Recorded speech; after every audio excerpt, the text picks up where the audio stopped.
Articulación sacroiliaca.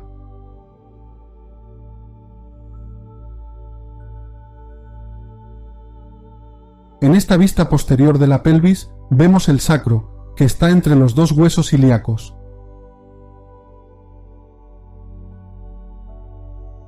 La articulación sacroiliaca conecta el hueso sacro con los dos huesos pélvicos.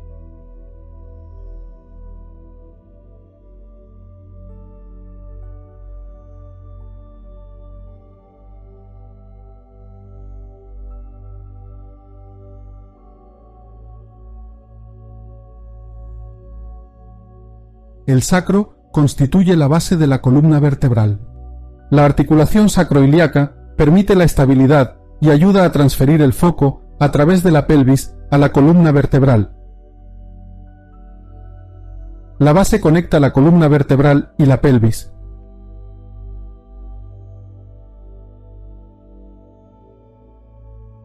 Los principales movimientos del sacro son: 1. Contranutación.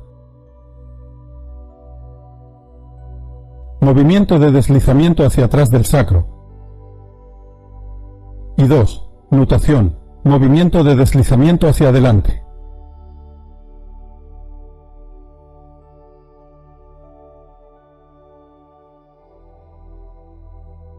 Durante la flexión de la columna vertebral, el sacro se mueve hacia atrás. Contranutación.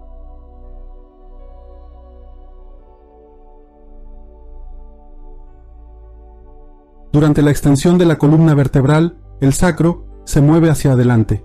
Nutación.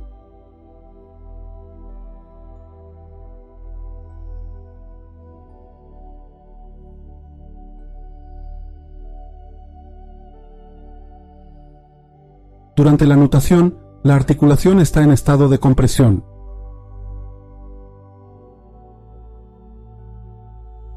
Durante la nutación, la articulación se encuentra en la posición más estable que se denomina posición cerrada-cerrada. Posición pélvica neutra.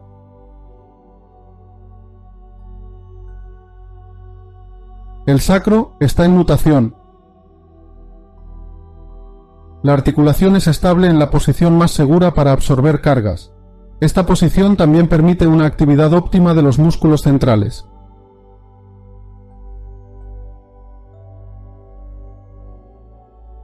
Inclinación pélvica posterior.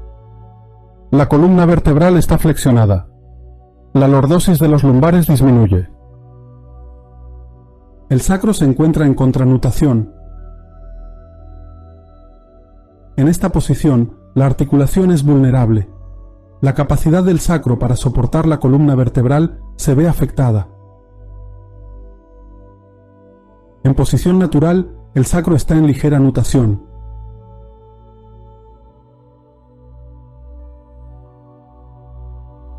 Lordosis lumbar natural.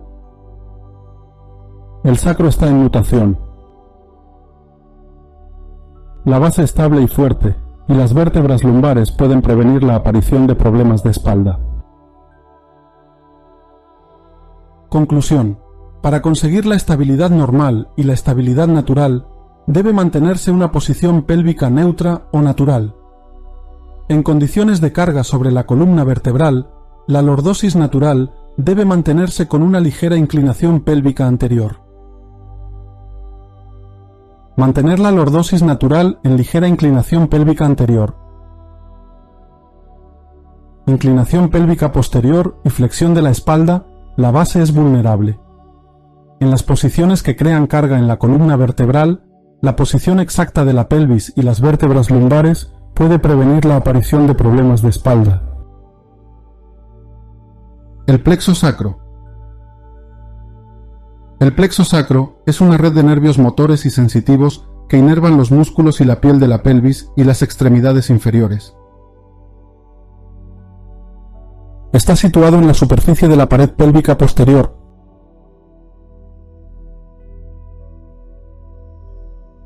Anterior al músculo piriforme. El plexo sacro nace de las ramas anteriores de los nervios sacroespinales, S1, S2, S3 y S4. También recibe aportes de los nervios espinales lumbares, L4 y L5. El plexo sacro proporciona muchas ramas que pueden dividirse en una división posterior y otra anterior. Vamos a ver los nervios motores del plexo sacro. Empecemos revisando la división posterior del plexo sacro. El nervio glúteo superior nace de los nervios espinales L4, L5 y S1.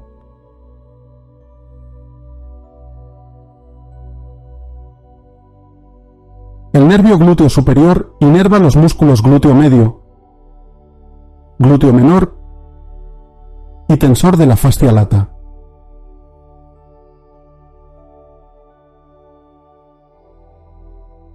El nervio glúteo inferior nace de los nervios espinales L5, S1 y S2.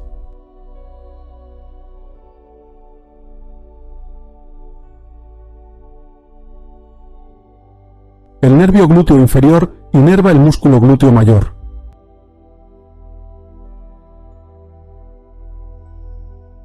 El nervio del piriforme nace de la raíz de los nervios raquídeos S1 y S2.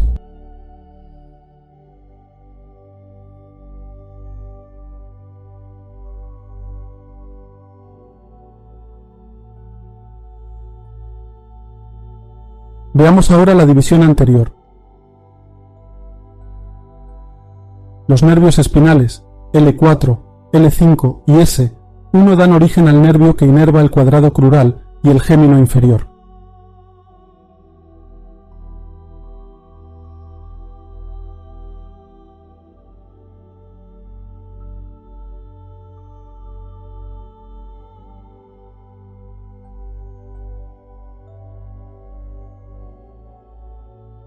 Los nervios espinales L5, S1 y S2 dan lugar al nervio que inerva el obturador interno y el gémino superior.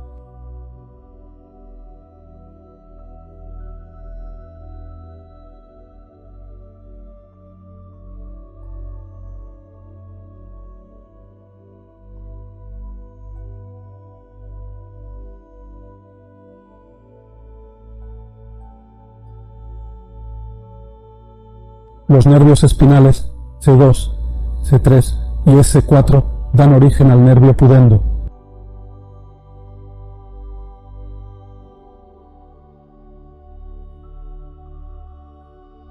El nervio ciático. El nervio ciático es la rama más grande del plexo sacro. Nace de las divisiones anterior y posterior de las ramas anteriores de los nervios espinales. Desde L4 a S3, el nervio ciático comienza en la pelvis y sale de ella a través del foramen ciático mayor hacia la región glútea, bajo el músculo piriforme, sigue verticalmente a lo largo de la cara posterior del muslo, donde termina bifurcándose en el nervio tibial y el nervio peroneo común. Da ramas que irrigan los músculos isquiotibiales y las fibras hábiles del aductor. Aductor mayor. Desciende aún más en la parte inferior y se divide en dos divisiones en el vértice de la fosa poplitea. El nervio peroneo común, también conocido como el nervio fibular común y el nervio tibial. Estos dos nervios son los encargados de inervar los músculos y articulaciones de la pierna y el pie. En resumen, el plexo sacro es una red de nervios motores y sensitivos que inervan los músculos y la piel de la pelvis y las extremidades inferiores. La sacroilitis es el dolor o inflamación de la articulación sacroiliaca. Puede ser unilateral o bilateral. El dolor puede llegar a ser muy invalidante, causando un importante deterioro en la calidad de vida de la persona que lo sufre. La sacroilitis es una enfermedad que muchos especialistas desconocen o no quieren reconocerla. Su diagnóstico puede ser difícil. Esto se debe a que se pueden superponer otras patologías y el dolor sea de causa mixta. Debido a esto, los síntomas son sobre todo dolor en la parte inferior de la espalda, dolor en glúteos, dolor irradiado a los miembros inferiores. El dolor puede empeorar si la persona está mucho tiempo sentada, de pie, subiendo o bajando escaleras, andando en exceso, corriendo, haciendo mucha actividad deportiva y un muy largo etcétera. Hay que tener una cosa muy clara: los fármacos, infiltraciones y tratamientos para aliviar el dolor es eso exactamente, tratamientos para disimular, inhibir o falsear el dolor. Es una clara compensación muscular sobre la articulación provocada por un exceso de presión ejercidos por los músculos, haciendo que la articulación sacroiliaca esté permanentemente con exceso de compresión en la articulación. Solo existe una forma de erradicar el problema, y es trabajarlo desde su origen, con trabajos de decoaptación articular, por un largo periodo de tiempo, además de corregir seguramente nuestra postura. Todo lo demás es alargar el problema en el tiempo, y seguramente complicarlo y empeorarlo, y en un futuro, además, añadir más complicaciones a este problema.